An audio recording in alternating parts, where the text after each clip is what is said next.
محمد رسول الله صلی الله علیه و سلم یک بلال سیاپوست حبشی است، از حبشه. ابو لهب از مکه و کاکای رسول الله صلی الله علیه و سلم، عرب زبان. این بلال میشه مؤذن رسول الله، کسی که پیامبر میفرمایند من صدای پای بلال را در بهشت پروردگار عالم احساس نمودم، من بلال را در بهشت دیدم.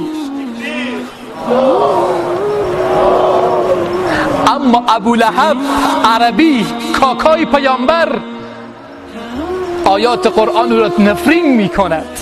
تبت یدا ابی لهب و تب، ای کاکای پیامبر، ای عرب زبان، ای بزرگ قوم، تبت یدا ابی لهب، دستای ابو لهب هلاک باشد. این اسلامه، این دینه، این محمد رسول الله است.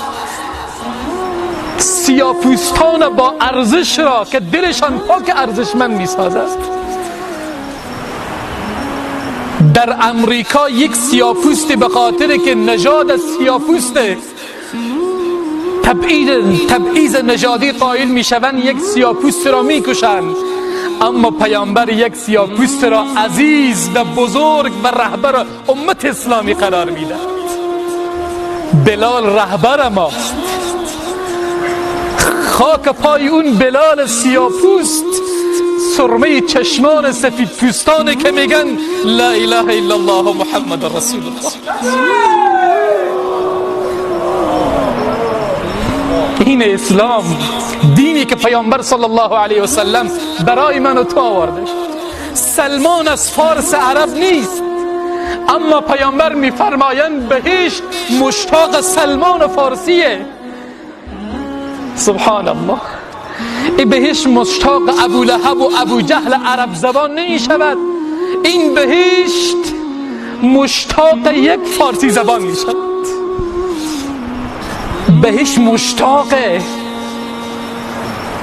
بهشت آرزوی دیدار سلمان فارسی زبان را دارد. اون وقت میخواهند قومیت و نجات پرستی در بین جامعه اسلامی ما ایجاد بکنند.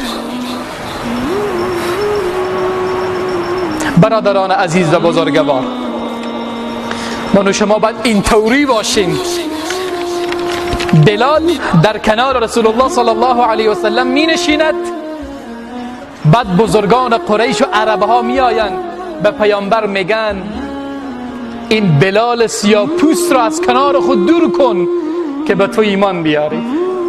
این سیاپوست ارزش نداره در کنار ما عربها و ما قریش بنشیند. اسلام دینی است که با نجات پرستی و تبعیض مبارزه می کند. اینجا جبرئیل امین آیات مبارکه قرآن را میاره و پیامبر را به تزلزل در می آورد. چه آیه زیبایی! بلال او را از کنار تو، اون سردار امتت است. ولا تطرد الذين يدعون ربهم بالغداة والعشي يريدون وجهه. خداوند پیامبر خود را نهی می کند اونهایی که صبح و شام خدا را می خوانند. اگر صورت بلال، صورت ظاهری بلال سیاه است، اما صورت دل بلال زیباست، ارزشمند، گرانبهاست. محبت خدا در دل زیبای حضرت بلال رضی الله تعالی عنه وجود دارد. خداوند میفرماید ای پیامبر، اونهایی که دیدار تو را میخواهند اونها را از کنار خود دور نکن.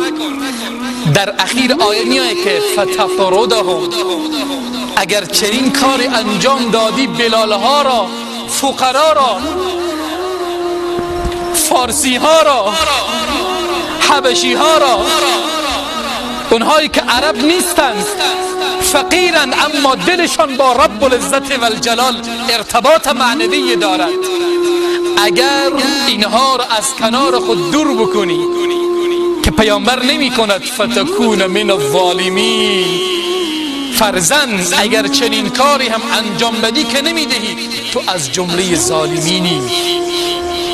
با خبر این بلال آنقدر ارزش داره که اگر به این بلال چیزی گفتی خدا از اون فوق آسمان آیات مبارکه می آوره و پیامبر را تنبیه می کنه. اسلام نگاه نمی کنه که تو چی صورتی داری و چی زبانی و چی نژادی و چی قومی و چی گروهی. اسلام دل تو را نگاه می کنه، تقوای تو را نگاه می کنه.